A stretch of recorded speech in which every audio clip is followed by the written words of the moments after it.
on Eagle's Wings, sportstainment at its finest.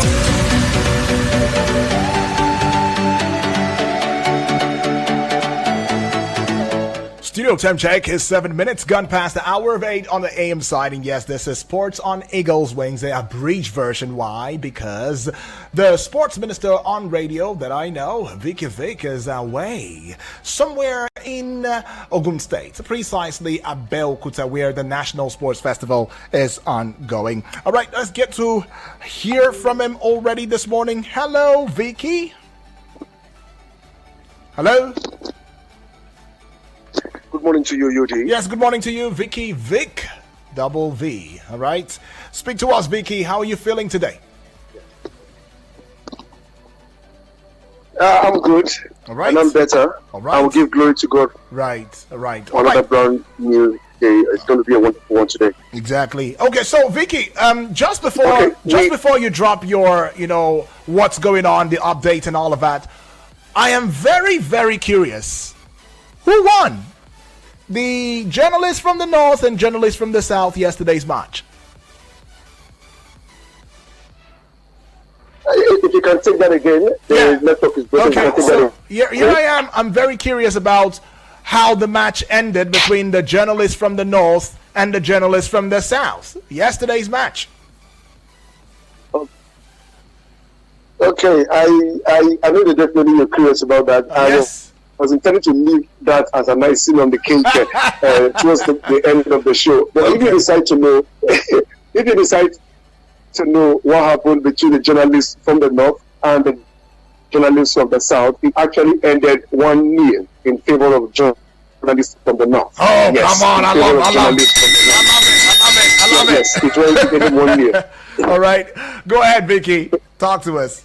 So, in the course of the football match, the novelty match, the DG National Sports Commission, the person of Honorable Bukola Olakpade, came in and he played few minutes from the southern side and eventually played few minutes with the northern side. So it was in the course of him playing few minutes with the northern side that that goal came in. You could see his skills and dazzling to tell you that he has been in the game of football right from his teenage age. Right. And we just to spice up the sport festival and to also make sure that athletes are also going through.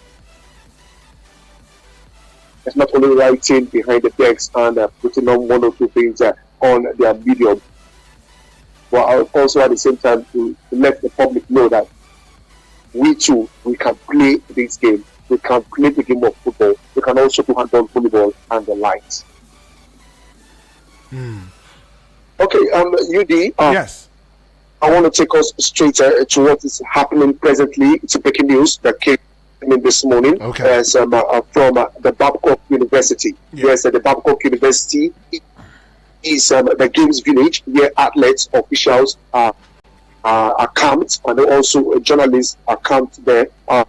At Babcock, breaking news coming in that Team Ugu athletes are protesting over non-payment of allowances. They blocked the entrance of the games village, that's at Babcock University, in Nation Remo, and this may actually jeopardize the event that will happen today. And if you are, I believe that the IT department will be playing that particular video, where the video showing the bus is being blocked on the road. There's actually a lineup of buses there, and Team Ugu decided to block the entrance of the gate. No going out, no coming in, and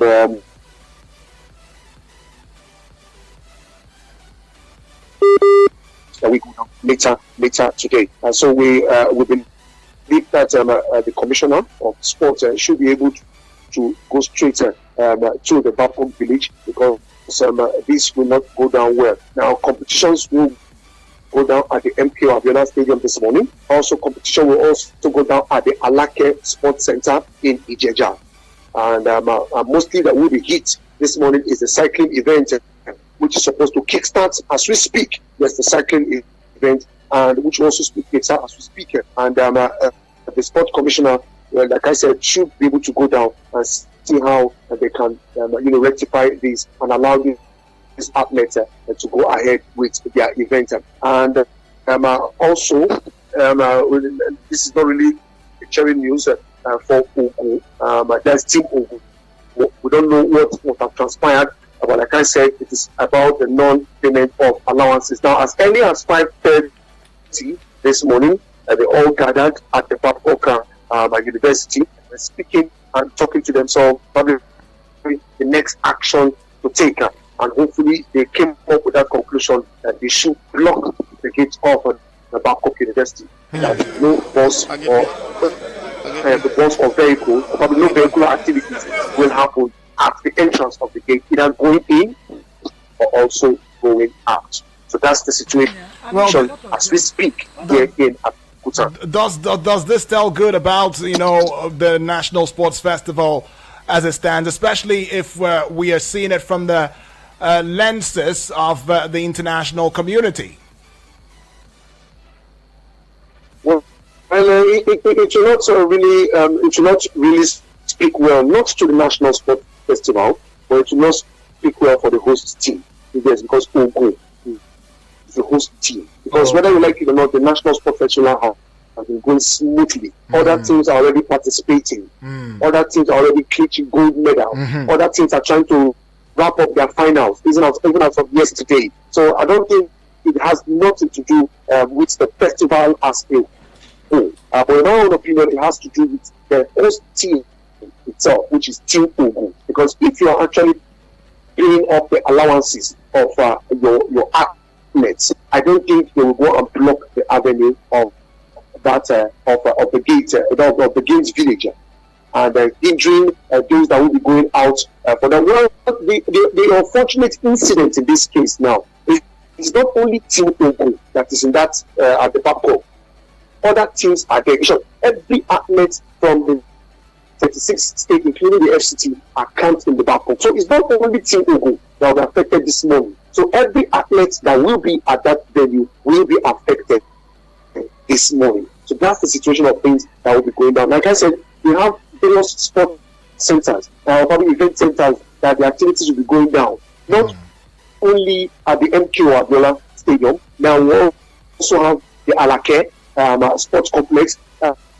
Also, so all these athletes are supposed to move from Babcock up to that event center. So as it is, we'll keep tab with what's happening, and we'll keep tab with what we just believe that maybe the calls have been put through now to the commissioner. But the big question we keep asking: what most athletes take action before you do the needful?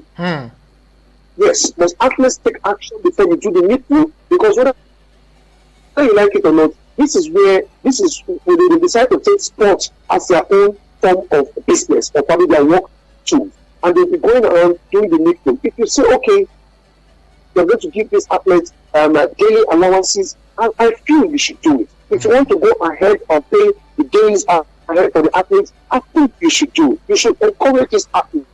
But to me, I think it's an embarrassment to the host state. It's an embarrassment to the host state, and it shouldn't be seen at all. Because if anybody is to complain, it shouldn't be the host team. If anybody is going to open the book of lamentation, it shouldn't be the host team, because you are setting the pace, you are setting the example for other states to emulate, especially when you want to go about the hosting event. So that's just what it is now. It's really not a good one coming from Babcock as I speak to you now, but here in Abeokuta. All right. Okay. Let's move on to some other stories. Yesterday also. Yes, it was a fantastic event yesterday.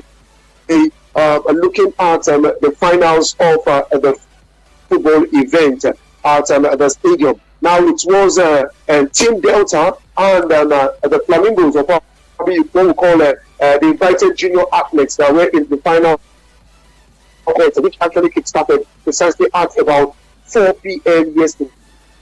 Now the weather was a little bit cloudy. We were actually thinking that it was going to rain and disrupt the event. But I don't know how that happened miraculously with the way the weather was. It eventually went away, just moved away, and the game actually went smoothly. But we'll give it to Team Delta again as they clinched gold. Now, after 19 minutes of not scoring a goal, goalless after 90 minutes, they went straight into penalty shootout. It ended 6-5 in favor of Team Delta. Again, Delta State clinching gold medal, setting the pace, putting themselves on the driver's seat, dominating the table. Yet again, Delta State. Now, if they win this sport festival, we see them winning it back to back to back. But it is not over until it is over, right, because other states are also coming down. Now, also looking at the men's event, UD, I must tell you yesterday that it was a different atmosphere.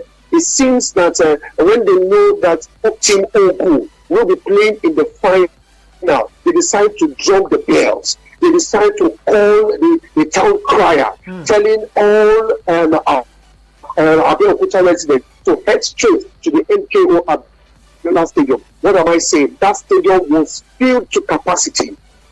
And outside the main wall of the stadium, you could see people even trying to get into the stadium. The stadium was filled to capacity. Well, I was saying, maybe it did not happen here, but eventually it did not happen. Okay. Why? Because they came to cheer their team, Team Ogo, which eventually won the gold medal yesterday. Within the space of 2 minutes, 2 quick goals were scored. But Kwara United was able to pull one back.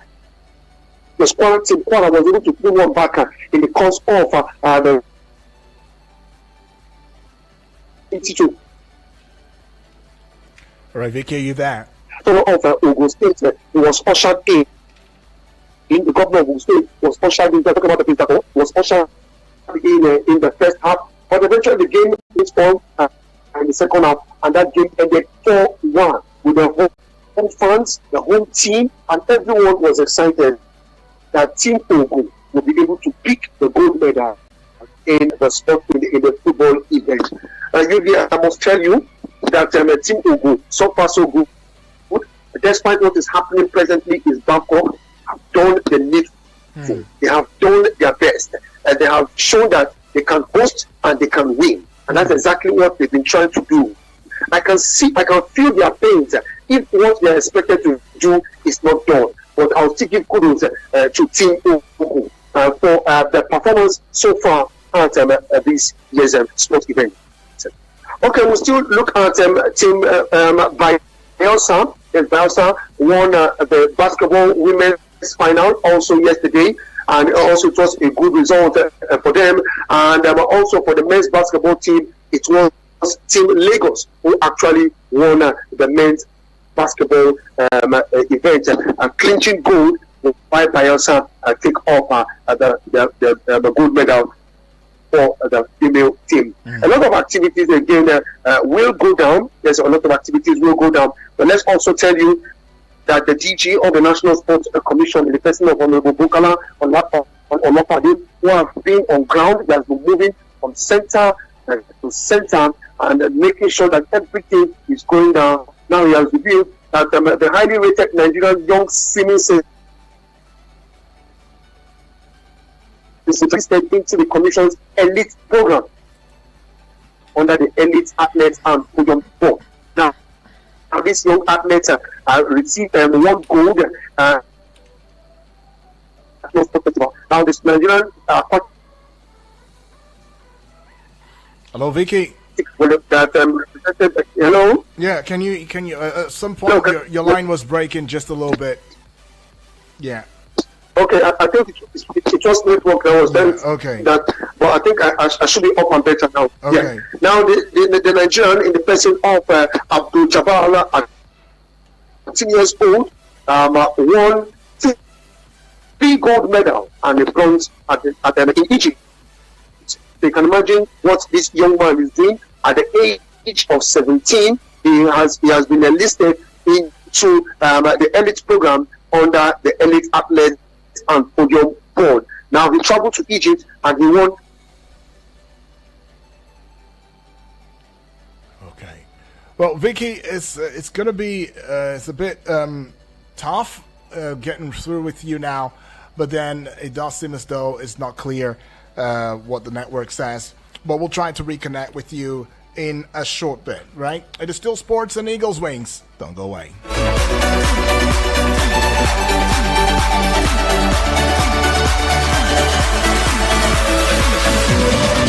Let's see how it pans out. Okay, Yudi, this is where I will call the show a wrap for this morning. We lost because I would like to. Vicky, we lost a bit of what you said before the tail end. All right, we just lost that totally. Okay, I think the network is. You were talking about with me this morning. Yeah, I get that. Don't know what you were talking about, the Nigerian who's doing something great outside the shores of Nigeria. I think that's where we left off. Yes, we're talking about Abdul Jabbar Adama. Yes, he's 17 years old. Yes, he went from a campaign in Egypt. He won 3 gold medals and a bronze medal in swimming at the age of 17. And now, he has been enlisted into the elite program under the Elite Athletes and Podium Board by the National Sports. Okay. This young man is on that list. Yes, the young man is on that list, so that he can continue his performance of what he is doing at his age. Like I said, it's a way to encourage all these athletes. At that tender age, we catch them young, we keep grooming them, and eventually, when they are in the Olympics, they can attend 3 to 4 Olympics before they retire. So I think this is a good one coming from the National Sports Commission, putting Jamal to be a part of the elite program. All right. So, like I said, I need to wrap up the show now. Exactly. Because we are heading to Bangkok to see what is happening there, the protest that is going on, and hopefully it is resolved and every athlete will resume back action, because all the finals will be concluded today and tomorrow, because tomorrow is the closing ceremony. Yes, tomorrow is the closing ceremony, just like the way the opening ceremony was yesterday. And so last week, Sunday, and let's see how it will be tomorrow. We're talking about the closing ceremony. Right, Vicky, if possible too, you might as well want to reach out to some of them out there at the gates, maybe get to hear from them, maybe a vox pop or something. That will also, be great, because we'd love to hear what they have to say about this entire process and everything. Yeah? All right, appreciate you for your time. That's exactly what we're trying to do. It's about 2 hours, 2 hours 30 minutes to get to Babcock.